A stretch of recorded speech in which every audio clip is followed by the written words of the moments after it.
Sir అందరికీ నమస్కారము. నాకు వీరారెడ్డి అతను పరిచయం ఉండగా 10 రోజుల నుంచి బ్యాంక్ మేనేజర్ అని చెప్పింటే లోన్ ఇప్పిస్తానంటే 10 lakhs మంత్కి ఇంత కట్టుకుందు అని నాతో 2 లక్షల అమౌంట్ తీసుకున్నాడు. ఇప్పుడు అమౌంట్ తీసుకొని కూడా 1 year అవుతుంది. నేను కంప్లైంట్ కూడా చేసిన.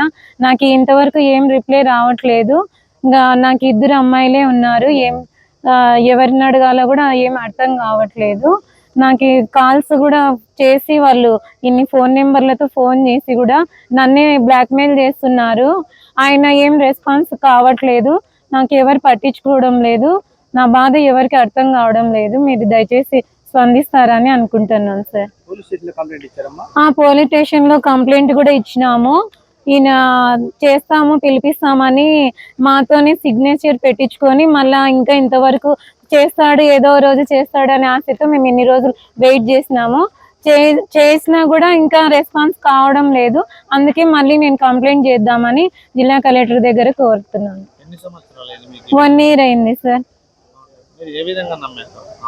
మేము లోన్ వస్తుందని బ్యాంక్ మేనేజర్ ఆయన ఫోన్ బ్యాంక్ మేనేజర్ నుంచి మాట్లాడతానని లైన్ కలిపి ఆయనతో మాట్లాడిచ్చినాడు. నాకు ఈ లోన్ క్లియర్ చేస్తే నేను వెంటనే మీకు పాసిబుల్ చేస్తానని అన్నాడు.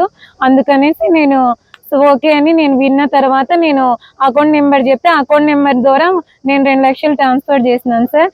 ఆయన కడప అని కూడా మాకు తెలియదు. అకౌంట్ నెంబర్ ద్వారా తెలుసుకున్నాము. ఇంకా ఇంతవరకు మేము కాల్ చేస్తే కూడా బిజీ టోన్ పెడుతున్నాడు, బ్లాక్మెయిల్ చేస్తున్నాడు.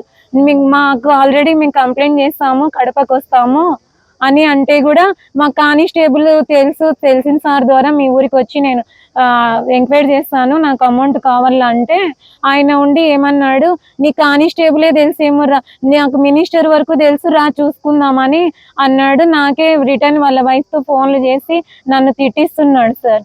ఇది సార్ జరిగింది. కొంచెం ఉంది సార్, ప్రూఫ్ రికార్డింగ్ కూడా ఉంది సార్ నాతో. ఉంది సార్, చూపించినాను సార్. అన్ని చేస్తాము, పిలిపిస్తాము, మేము ట్రాప్ చేస్తామని అన్నారు. ఇంకా ఇంతవరకు రెస్పాన్స్ కాలేదు సార్. నాకు ఫోన్ కూడా రాలేదు సార్. ఆయన అక్కడ ఇది కడపలో సార్. నాకు బస్ లో పరిచయం అయినాడు సార్. మీకు లోన్ ఇప్పిస్తానని చెప్పింటేనే మాకు ఆర్థిక పరిస్థితి బాగలేక నేనేదో ఉన్న స్థలాన్నైనా ఇల్లు వేసుకొని మాకు హ్యాపీగా ఉంటాం కదా, నెలకింత లోన్ కట్టుకోవచ్చు, ఇది బెటర్ అనిపించి నేను ఆశపడి నేను లోన్ వేసినాను సార్.